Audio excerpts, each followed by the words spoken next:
Hi, I'm Dave Hanneman with the Findlay Courier Sports Department. Joining me today for our weekly video is Scott Cottos, sports editor from the Review Times, world famous sports editor from the Review Times. Kind of an interesting array of games this week, Scott. I mean, it's down towards the end of the season. League championships are on the line, but a lot of playoff points are on the line too. One of the area teams that I think is going to finish one in the region is Hopewell-Loudon. I think Region 18, if I'm not mistaken. Yes, they're legit. I think that's been proven for 8 weeks now. I think, maybe there were a few doubters. I mean, they struggled a little bit last year by their standards. Right. I think they were 6-4, something like that. Missed the playoffs, and that was unheard of for 8 years over there. And I think the kids said enough's enough, and I think even more so, they entirely now know what Jeremy Nutter expects, what he does, and what he does they will do. And they score points, they prevent points, and you can't compete with that.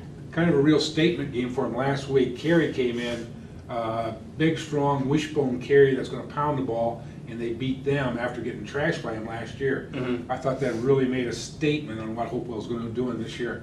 They beat him at the line of scrimmage, which is where Hopewell has always taken pride in. Anyway, a lot of people have always known them as, the spread offense that throws the ball all over the place and things like that, and that's what sells tickets.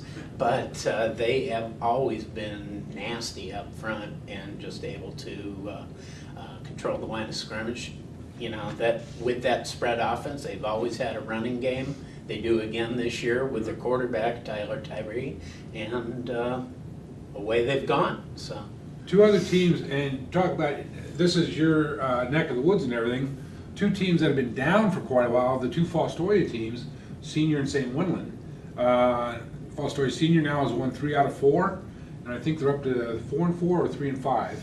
And St. Wendland, which even had to cancel some games because of low numbers, has now won 4 out of 5, and they're above 500. I think a big factor there is both made some movement this year. With Fostoria is in a new league, St. Wendland is not in a league, and both are playing in their own niche right now as far as enrollment goes.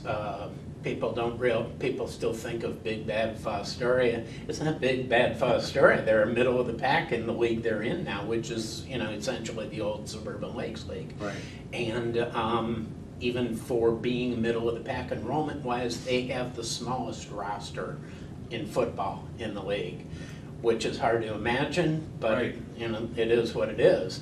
And they have been able to show that they're able to compete in this league, except for with Eastwood and Genoa, and nobody else has been able to play with them either. Well, the former league they were in, they were actually too small for that league.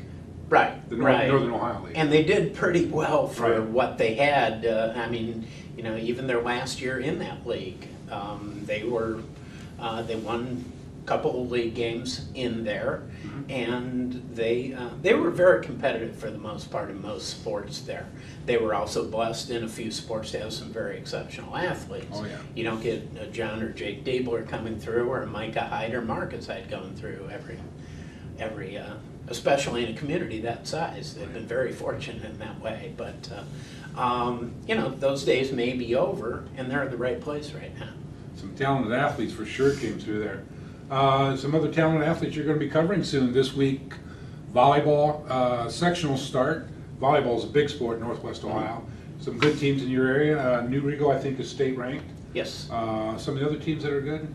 Arcadia has been a real surprise this year. They've unfortunately they made their rise in a year where the BVC is as good as it's been, probably with Lipsick leading the way and Macomb. Arcadia has made real strides, though. They're young. They have a new coach this year, and new coach, but very experienced at the club level, and she's also been associated with Dave Reinhardt, and there's no better teacher. So, and Dave only won, 5 state championships at Hopewell. Oh, yes. So. Well, listen, Scott, I appreciate you coming over this week. This is going to wrap up another show. Some of the other games we're going to keep an eye on this week. The big one in the BVC is Leipzig and Liberty Benton. Liberty Benton at Leipzig. BVC championship on the line and a ton of computer points for whoever wins that one. Findlay's going to take on Toledo St. John's at Bowling Green State University. College stadium atmosphere for a big game in the track. Soccer's also going on this week, so make sure pick up the Courier Review Times. We'll cover all the sports for you. Give us a read. Thanks for joining us.